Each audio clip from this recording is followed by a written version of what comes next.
Hello viewers, logics and accounts में स्वागत है आपका। क्या करेंगे आज ना, फाइनेंशियल स्टेटमेंट्स में क्लोजिंग जर्नल एंट्रीज करेंगे। ये आज का हमारा टॉपिक है।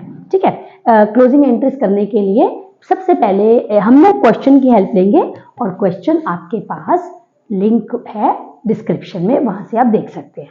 ठीक है, अच्छा सबसे पहले ना मैं क्वेश्चन शुरू कराने से पहले कुछ बातें क्लोजिंग एंट्रीज के बारे में बताएं। क्या होती हैं?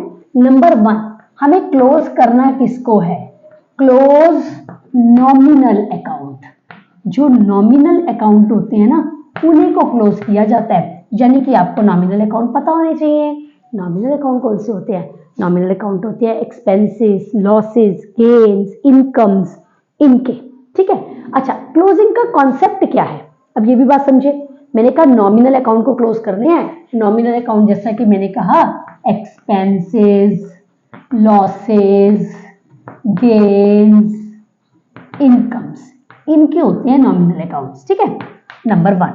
नंबर 2, फिर क्लोज करने का ऑब्जेक्टिव क्या है? करते क्यों है क्लोज भाई? देखिए, क्लोज करने का ऑब्जेक्टिव ये होता है कि क्लोज करने से ना जो इस अकाउंटिंग पीरियड का बैलेंस है वो अगले पीरियड का ओपनिंग बैलेंस नहीं बनता। एक अकाउंटिंग पीरियड का क्लोजिंग बैलेंस नहीं जाता अगले में, क्योंकि उसे तो क्लोज कर दिया। देखो जैसे क्या होता है, हमें मान लीजिए कि बिगिनिंग में, साल के बिगिनिंग में हमें 1 लाख की मशीनरी हमने परचेज करी। ठीक है, अच्छा इस साल हमने उस पर 10,000 का डेप्रिसिएशन चार्ज किया, तो अब अगले साल क्या होगा? अगले साल की शुरुआत में कहेंगे वो 90 की रह गई, क्योंकि इस साल आपने 10,000 का डेप्रिसिएशन चार्ज कर दिया। उसको आप अगले साल जब लेकर जाओगे तो अगले साल के बिगिनिंग में उसकी ओपनिंग वैल्यू 90 रहेगी। तो मशीनरी तो नॉमिनल अकाउंट नहीं है ना, तो इसलिए इसका ये बैलेंस चला गया। लेकिन जो नॉमिनल अकाउंट होते हैं वो, जैसे मैंने कहा, वो एक्सपेंसेस, लॉसेस, गेन्स, इनकम्स वगैरह के होते हैं जिनको हमें क्लोज करना होता है। इसका क्या है कि इस साल जो आपने खर्चा करा, मान लो रेंट पे करा, अब जो आपने रेंट पे करा वो इस साल पे करा, उसका बेनिफिट ले लिया, खत्म। इसको अगले साल क्यों लेकर जाओगे? हाँ, अगर वो आउटस्टैंडिंग है, अगर वो प्रीपेड है तो वो जाएगा, लेकिन वो तो नॉमिनल है ही नहीं है ना। आउटस्टैंडिंग एक्सपेंसेस, प्रीपेड एक्सपेंसेस, ये तो नॉमिनल होते ही नहीं ना। Expenses, rent account, rent paid account, rent received account, interest paid, interest received, electricity, wages paid, ये परचेजेस, सेल्स, ये सारी ये नॉमिनल अकाउंट है, इनको क्लोज करना है। ठीक है, ये पहले मैंने आपको क्लोज बताया कि किसको किया जाता है। फिर मैंने आपको क्लोज का रीजन बताया कि रीजन ऑफ क्लोजिंग क्या है। रीजन ऑफ क्लोजिंग क्या बताया मैंने?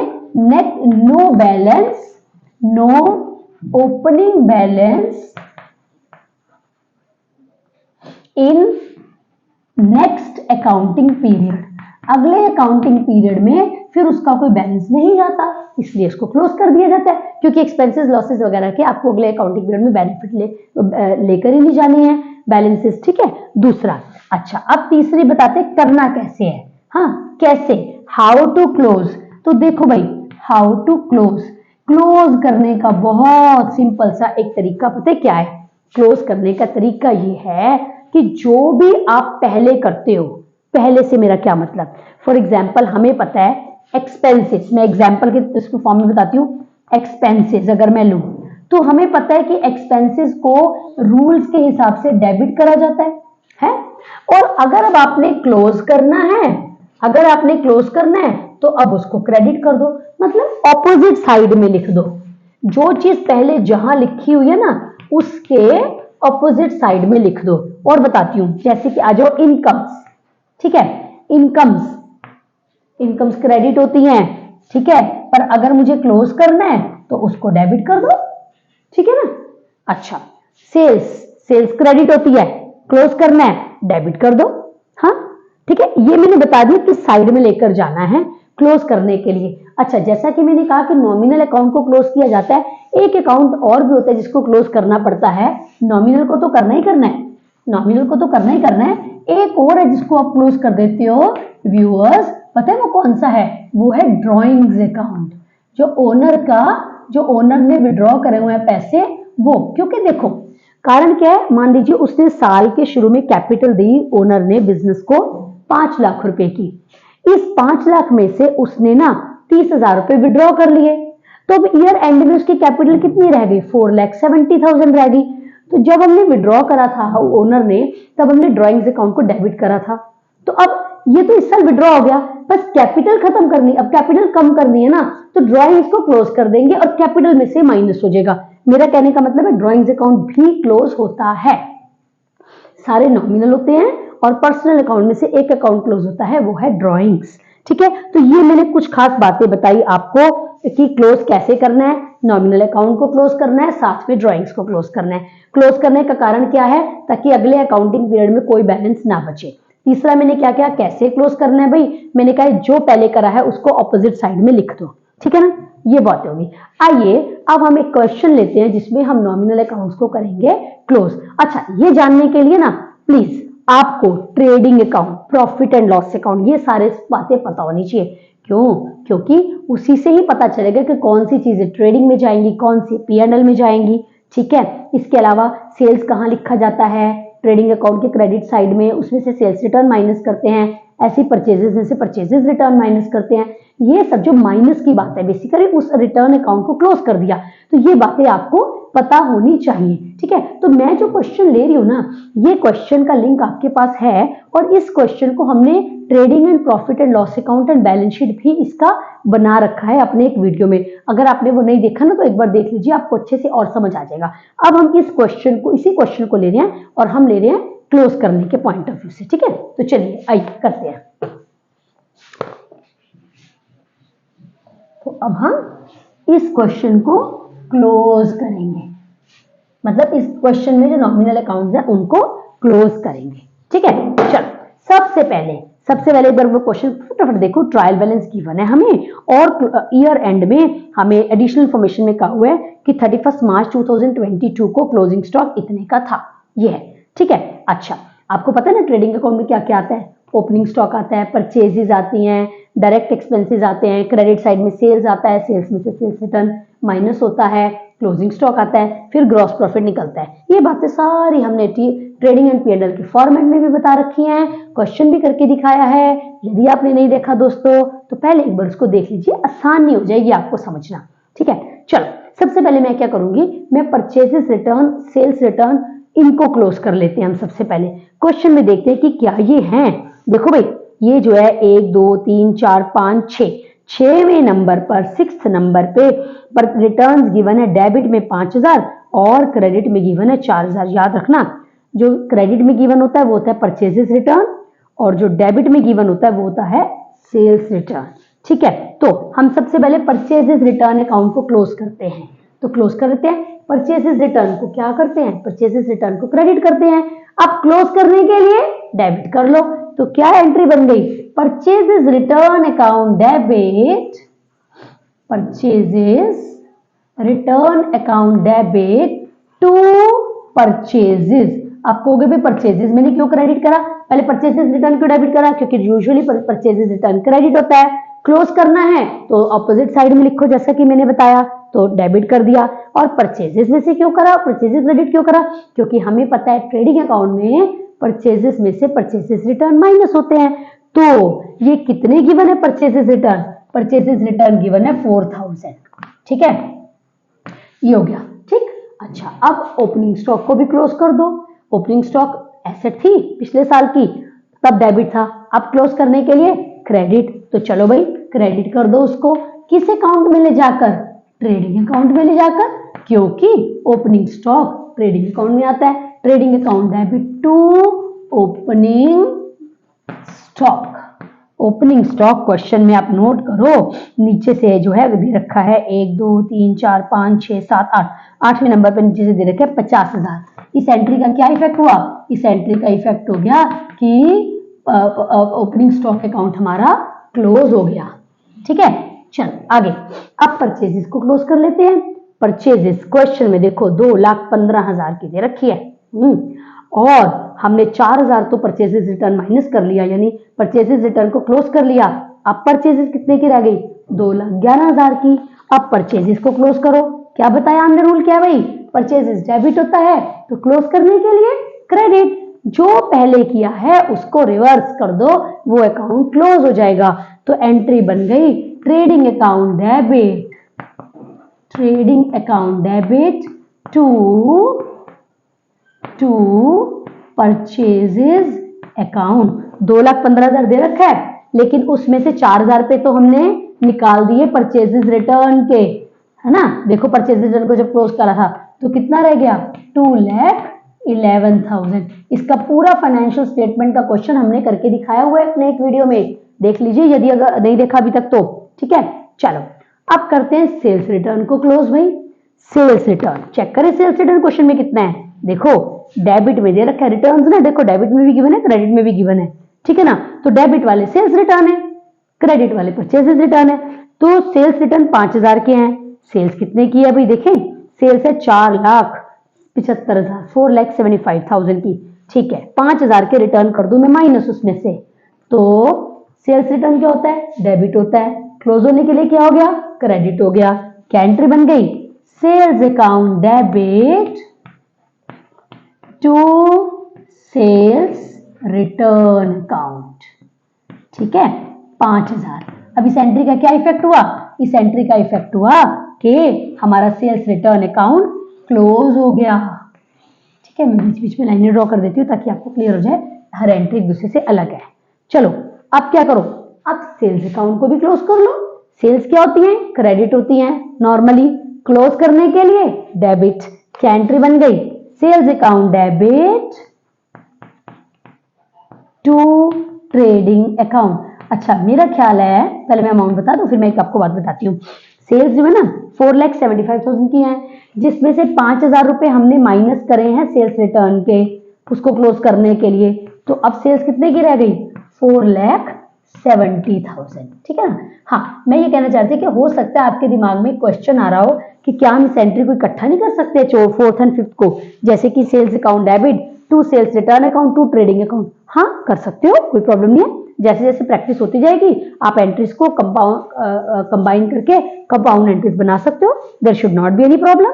ठीक है, चलो आगे चलते हैं। अब इसके बाद ना हम करेंगे डायरेक्ट एक्सपेंसेस क्लोज, क्योंकि ट्रेडिंग अकाउंट में जाने ना तो डायरेक्ट एक्सपेंसेस। तो देखो भाई इस क्वेश्चन में अगर मैं देखूं तो वेजेस दे रखे हैं डायरेक्ट एक्सपेंसेस, इसके बाद इसके बाद इसके बाद बस एक वेजेस दे रखे हैं। अब वेजेस को क्लोज कर लो, 20,000 के वेजेस हैं, वेजेस डेबिट होता है क्योंकि एक्सपेंसेस हैं, क्लोज करने के लिए क्रेडिट। क्या एंट्री बन गई, trading account debit to wages account, how much, 20,000। इस एंट्री का क्या इफेक्ट हुआ कि वेजेस अकाउंट भी क्लोज हो गया। ठीक है, अच्छा अब कर लो आप क्लोजिंग स्टॉक की एंट्री। उसे क्लोज नहीं करा मैंने, उसकी एडजस्टमेंट एंट्री है। हम अपना एक वीडियो बनाएंगे जिसके अंदर ना हम एडजस्टमेंट एंट्रीज को अलग से समझाएंगे, वो भी आप देखिएगा जरूर। अभी फिलहाल क्योंकि क्लोजिंग स्टॉक नीचे गिवन है ना, तो क्लोजिंग स्टॉक एसेट है, एसेट है तो डेबिट करना है उसको, तो उसकी एंट्री बन गई क्या, क्लोजिंग स्टॉक। क्योंकि क्लोजिंग स्टॉक क्लोज थोड़ा हो रहा है, देखो ओपनिंग स्टॉक जब करा था ना तब क्रेडिट करते थे, उस अकाउंट को क्लोज कर देना था लेकिन क्लोजिंग स्टॉक तो इस साल के एंड में बची हुई एसेट है, तो एसेट बढ़ती है तो डेबिट करते हैं। तो closing stock account debit to trading account. कितने का क्लोजिंग स्टॉक है, 20,000 रुपए का। ठीक है, अब इसका इफेक्ट ये हुआ भाई दोस्तों कि हमारी ट्रेडिंग में आने वाली सारी चीजों की एंट्री हो गई। ठीक है, ज्यादातर सब क्लोजिंग है, एक क्लोजिंग स्टॉक की भी करी साथ में हमने। ठीक है, अब करते हैं, अब ग्रॉस प्रॉफिट निकालते हैं और उसको P&L अकाउंट में लेके जाते हैं। अगर ट्रेडिंग और P&L अलग अलग बना रहे हो, अगर आप एक ही बना रहे हो ना तो फिर आप सीधा ट्रेडिंग की जगह इकट्ठा लिखते जाओ, trading and profit and loss account, trading and profit and loss account. ठीक है, मैंने जो एंट्रीज के थ्रू बताया ना उसमें मैंने ट्रेडिंग अलग बताया, P&L अलग बनाया, क्योंकि मैं ये मान के चलती हूँ बिगिनर्स को ऐसे समझना चाहिए, लेकिन जैसे जैसे प्रैक्टिस हो आप कंबाइन कर सकते हो, कोई प्रॉब्लम नहीं है। चलो अब एंट्री करनी है हमें, ट्रेडिंग अकाउंट को क्लोज करना है ग्रॉस प्रॉफिट के लिए। ये फॉर ग्रॉस प्रॉफिट है, फॉर ग्रॉस प्रॉफिट। इसका इफेक्ट ये पड़ेगा कि हमारा ट्रेडिंग अकाउंट क्लोज हो जाएगा। ठीक है, तो एंट्री क्या बनी, एंट्री बन गई ट्रेडिंग अकाउंट डेबिट, क्योंकि ग्रॉस प्रॉफिट ट्रेडिंग अकाउंट के डेबिट साइड में आता है, trading account debit to P&L account. अभी मुझे ना अब इसका प्रॉफिट नहीं पता कितना है, ये जो वीडियो मैंने बनाया हुआ है ना उसमें ग्रॉस प्रॉफिट कैलकुलेट करा हुआ है, तो वहां से आप देख सकते हो। अभी फिलहाल मैंने एंट्री पास कर दी है। ठीक है, चलो इफेक्ट इसका ये पड़ा कि ग्रॉस प्रॉफिट ट्रेडिंग अकाउंट से चला गया P&L अकाउंट में। ठीक है, अब हम क्या करते हैं, सारे इनडायरेक्ट एक्सपेंसेस जो हैं उनको क्लोज करते हैं। एक्सपेंसेस लॉसेस को डेबिट किया जाता है, ठीक है ना। अब जब क्लोज करना है तो P&L में लेकर जाना है और अब उनको क्रेडिट करना है। तो 9th नंबर पे हमारी एंट्री आ गई, क्या एंट्री आ गई, profit and loss account debit. ये आपको ना तब ज्यादा अच्छा समझ आएगा जब आप पहले वो वाली वीडियो देखोगे हमारे, तो अच्छे समझ आएगा। Profit and loss account debit to, अब सारे इनडायरेक्ट एक्सपेंसेस देखो कौन कौन से हैं, सैलरीज में सब, चाहो तो अलग अलग एंट्रीज पास कर दो, पर मैं तो इकट्ठे ही पास कर देती हूँ, इजी हो जाएगा, है ना। सैलरीज, सैलरीज कितने की है, 36,000 टू सैलरीज अकाउंट। इसके बाद है भाई देखो रेंट, टू रेंट अकाउंट। ये क्वेश्चन ना विदाउट एडजस्टमेंट हमने लिया है, विद एडजस्टमेंट वाला होगा तो उसमें तो एडजस्टमेंट एंट्रीज भी साथ में करनी पड़ेंगी। तो टू रेंट अकाउंट कितना, 15,000, ठीक है। चलो आगे, बैड डेट, ये भी नॉमिनल अकाउंट है। सारे नॉमिनल अकाउंट्स को क्लोज करते जा रहे, सब ये खर्चे हैं या लॉसेज हैं, सबको क्लोज करो। बैड डेट 6,000, ठीक है। क्रेडिटर्स नहीं है नॉमिनल, कैपिटल नॉमिनल नहीं है, ड्राइंग्स नहीं है, बिल्स पेबल नहीं है, प्रिंटिंग एंड स्टेशनरी ये भी खर्चा है भाई, इसको भी क्लोज करो। प्रिंटिंग एंड स्टेशनरी कितने की है, 12,000, ठीक है ना। Stationery, okay. इंश्योरेंस ये भी हमारा खर्चा ही है जो कि P&L में जाता है। सबको मैं क्रेडिट कर रही हूँ क्योंकि सब खर्चे थे, डेबिट हुए होंगे, अब तो क्लोज करने की बारी है तो उल्टा करते चल रहे, रिवर्स करते जाओ। इंश्योरेंस 12,000, ठीक है। चलो आगे, स्टॉक हो गया हिसाब। ऑफिस एक्सपेंसेस ये भी खर्चे ही हैं हमारे, इनडायरेक्ट एक्सपेंसेस हैं। ऑफिस एक्सपेंसेस हमने डायरेक्ट इनडायरेक्ट एक्सपेंसेस की वीडियो बनाई हुई है, डाली हुई है, देखी नहीं है तो प्लीज देख लीजिए, आपको समझ आ जाएंगे पॉइंट्स। डायरेक्ट इनडायरेक्ट एक्सपेंसेस क्या होते हैं, इक्विपमेंट्स एसेट है, 10% लोन लाइबिलिटी है, ये सब नॉमिनल नहीं है। बिल्डिंग ये भी एसेट है, पेटेंट्स ये भी है। प्रोविजन फॉर कंटिजेंसी ये नॉमिनल अकाउंट नहीं है, इसको नहीं क्लोज करना, ठीक है। इसके ना अलग से प्रोविजंस के वैसे ट्रीटमेंट डिफरेंट होती है, will discuss separately. Outstanding rent ये भी पर्सनल अकाउंट है, बस इतने आएंगे, ठीक है। इन सब का सम कर लोगे और डेबिट में लिख दोगे। अब ये देखिए कोई इनकम है क्या, कोई, अच्छा एक डिस्काउंट भी तो है, डिस्काउंट डेबिट में गिवन है, उसको भी लिख लो। टू डिस्काउंट, देखो डिस्काउंट भी दो दे रखे हैं, डेबिट में भी दे रखा है, क्रेडिट में भी। इसका क्या मतलब है, डेबिट वाला हमारा खर्चा है जो हमने अलाउ करा, तो डिस्काउंट अलाउड 1,000 रुपए, और हमें 5,000 रुपए का डिस्काउंट मिला भी हुआ है, वो हमारे लिए इनकम है। इनकम्स क्रेडिट होती हैं और क्लोज करने के लिए डेबिट। तो जो क्रेडिट में 5,000 गिवन है उसको मैं कर दूं discount received account debit. Income थी ना, क्रेडिट की थी, अब क्लोज करने के लिए debit. Discount received account debit to profit and loss account, कितना, 5,000। अब इस भाई सारे का इंपैक्ट ये हो गया कि हमारे सारे नॉमिनल अकाउंट क्लोज हो गए। अच्छा अब क्या करना है, अब ड्राइंग्स अकाउंट भी क्लोज कर दो, क्योंकि इस साल का ड्राइंग्स ओनर ने विड्रॉ करा है, वो इस साल की कैपिटल में से एडजस्ट हो जाएगा, उसको आगे ले जाने का तो कोई लॉजिक नहीं है। तो इस क्वेश्चन में अगर मैं ड्राइंग्स देखूं तो 24,000 की है, ड्राइंग्स डेबिट में है, क्लोज करने के लिए क्रेडिट, है ना। तो 11वें नंबर पे एंट्री बन गई हमारी क्या, capital account debit, capital account debit to drawings. क्या इफेक्ट पड़ा इसका, ड्राइंग्स अकाउंट खत्म हो गया, उसको कैपिटल में से मैंने माइनस कर दिया, ठीक है। चलो ये भी हो गया। अब लास्ट रह गया नेट प्रॉफिट कैलकुलेट करना। वो जैसा कि मैंने कहा मेरी वीडियो में समझा तो रखा ही है, वहां से देखना पड़ेगा आपको, हैं वहां से देख के ना मैं एंट्री पास कर देती हूँ। तो 12वें नंबर पे अब जो नेट प्रॉफिट आया वो कैपिटल में चला जाएगा, तो उसकी एंट्री क्या बन गई, P&L अकाउंट डेबिट। जैसे ग्रॉस प्रॉफिट में ट्रेडिंग अकाउंट डेबिट किया था, क्योंकि ग्रॉस प्रॉफिट ट्रेडिंग अकाउंट के थ्रू निकलता है, ऐसे ही नेट प्रॉफिट जो है वो P&L के थ्रू निकलता है। P&L account debit to capital account. Amount आपको उस क्वेश्चन से देखना पड़ेगा, वो वीडियो जरूर देखना, उसमें आपको समझ आ जाएगा भाई। उसमें मैंने सारे ये कैलकुलेशन करके दिखाई है, वहां पर ग्रॉस प्रॉफिट निकाला, नेट प्रॉफिट निकाला, ट्रेडिंग अकाउंट बनाया, P&L अकाउंट बनाया, बैलेंस शीट बनाया। आज का जो हमारा फोकस है ना, हम उसी क्वेश्चन को अब जर्नल के थ्रू कर रहे हैं कि क्लोजिंग एंट्रीज को सीख रहे हैं इस क्वेश्चन के थ्रू, ठीक है दोस्तों। तो ये हमने करा जिसमें हमने अपने trading and profit and loss account में आने वाली सारे जो नॉमिनल अकाउंट थे सबको क्लोज करा और प्रॉफिट को ट्रांसफर कर दिया, नेट प्रॉफिट को ट्रांसफर कर दिया कैपिटल अकाउंट में। ठीक है, बहुत अच्छा क्वेश्चन है, समझना है, देखना है, पूरा देखिएगा, प्रैक्टिस उसके बाद खुद भी करनी है। ठीक है, हमारे चैनल को लाइक, हमारे इस वीडियो को लाइक ज़रूर कर दीजिएगा, और अगर अभी तक आपने हमारे चैनल को सब्सक्राइब नहीं करा तो प्लीज़ सब्सक्राइब कर दीजिए। हम अपने नेक्स्ट वीडियो में और कॉन्सेप्ट्स भी लेकर आएंगे ताकि आपको अच्छे से अच्छे अकाउंट्स जो है अच्छी समझ कर जो है आप उसे कर पाए, रटने की बजाय। ठीक है दोस्तों, सो नेक्स्ट वीडियो का वेट कीजिए for more concepts. Till then, good bye all of you.